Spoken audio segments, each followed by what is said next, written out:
Is your main character strong enough to carry a film, whether it's a short film, a feature, or a brand film? You know that moment when your doc should be working, but it's not? You've got access, great footage, the edit is seamless, the main character's story is incredible on paper, but something's off. The film isn't landing. That happened to me, and I couldn't put my finger on it, and I finally realized why. We've got to go back to the beginning. If you're wondering whether your subject is worth building around, this is the gut check you need because there's really only one thing you need to look for. I want to get into this a little bit through a story. I was directing a film, I won't name it, but on paper, the person I was working with was perfect, inspiring, quotable, a life story that should have hit hard, but it didn't. I couldn't feel anything. And then after the film was finished and delivered, it hit me. They were too perfect. South Africa and the Iraq, everywhere like such as. Every answer was polished. Every emotion was wrapped in positivity. There was struggle in their story, but I couldn't feel it when they were telling me their story. No vulnerability, no humanity. I may have had access to film this person's likeness and be in their personal space, but I didn't have any real access to this person's inner life. Only a projection of a character who went through something. Thank you very much, South Carolina. You know what turns off audiences more than anything? Perfection. That's why relatability is everything. We don't connect with superheroes or teachers' pets. We connect with people. The only exception really is Batman because he's no more than a really messed up person. And that's what you want. Maybe not totally messed up, but you want truth, you want real, you want raw, beautifully flawed people who want something and are willing to fight for it even if they screw up along the way. Now, most people you film are a bit closed off at first, and that's okay. That's totally normal. I have a lot of videos that can guide you about how to help people open up on camera. What I'm talking about is more of a terminal affliction to hide real feelings and experiences and only allow what makes them look like the perfect character through the perfect problems and overcoming them perfectly, which ironically does exactly the opposite. Ideally, you discover this through early conversation so you don't get too far down the road, which is what I'm going to teach you next. Here's a trap that we fall into a lot. We're wired to think that the person who is most extroverted, confident, and charismatic is also good on camera and telling the truth.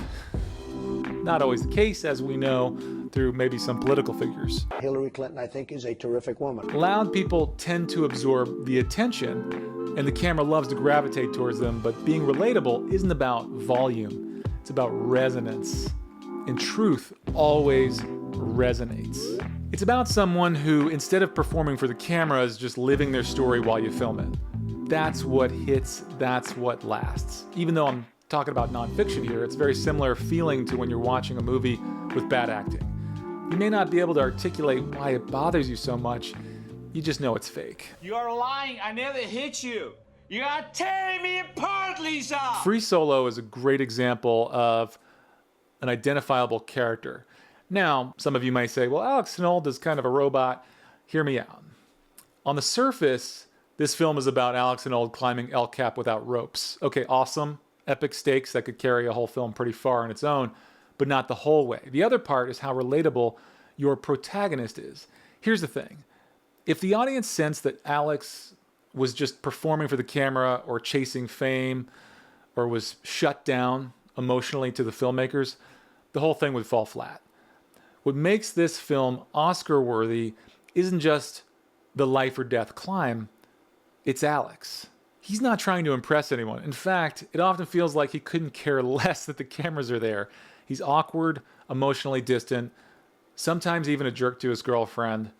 But it feels like we're watching somebody who's just living their life. And as the film unfolds, you see the cracks in that cold exterior. You see fear, vulnerability, and a complex inner life people didn't expect. Everyone can relate to being scared.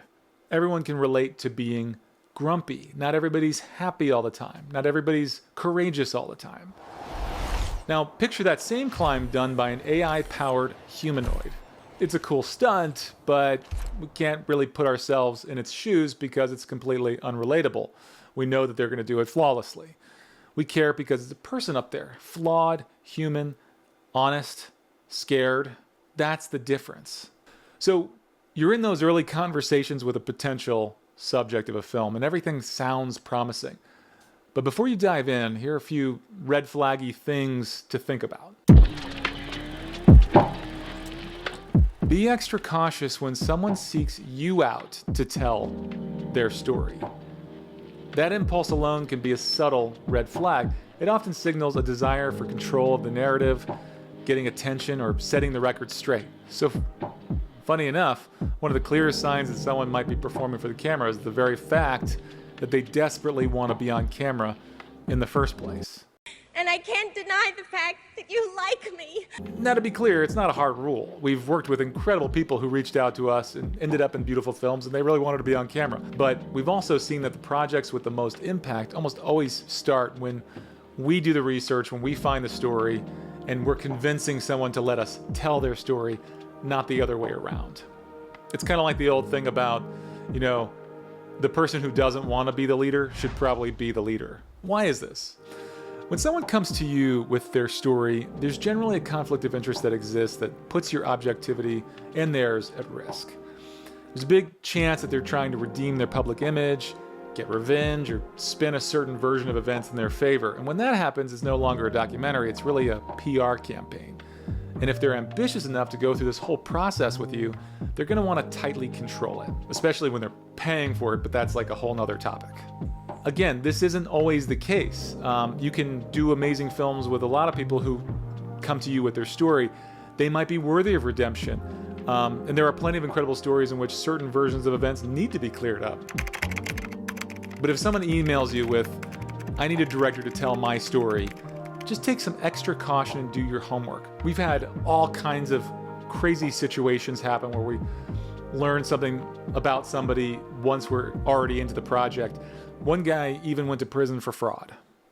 I would even suggest a background check, especially if it's a feature film. Maybe not for a short film, if it's just going to be on YouTube or something, but with a feature film, if you're trying to get it distributed, some networks actually require a background check anyways. We had to do that for one of our films so that the networks don't get caught off guard later with some kind of crazy thing in their history. Here's something that just happened recently. A guy reached out to us who said he was wrongfully convicted of a crime in Baltimore. The newspapers covered it, high-profile case involving witness intimidation, and what this person went to prison for was completely despicable. But I took the call because our justice system isn't perfect, and I'm always open to leads. I was curious what he was looking for, but I could feel it. He was performing for me. There was no humility, no vulnerability. Some of the language he used made it clear he had zero concern for the actual victims of the case. It was all about him, and honestly, I felt kind of gross after the call.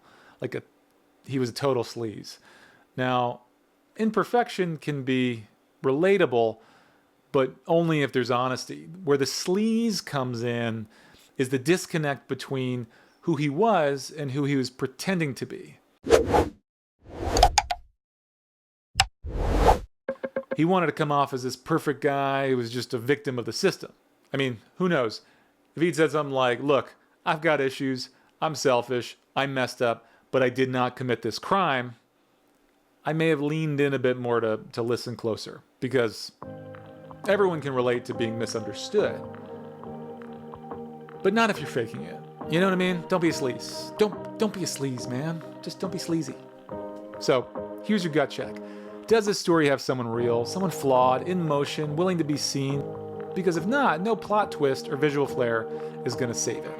Not even climbing El Cap with no ropes. Okay, maybe. But it wouldn't have been an Oscar winner. The best characters don't need to convince you they're good.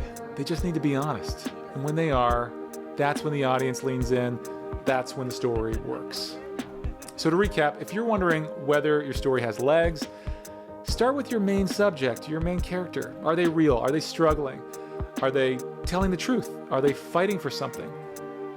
Are they imperfect, but they're honest about being imperfect? That's your foundation. Directors always say casting is 90% of the job. In docs, it's the exact same.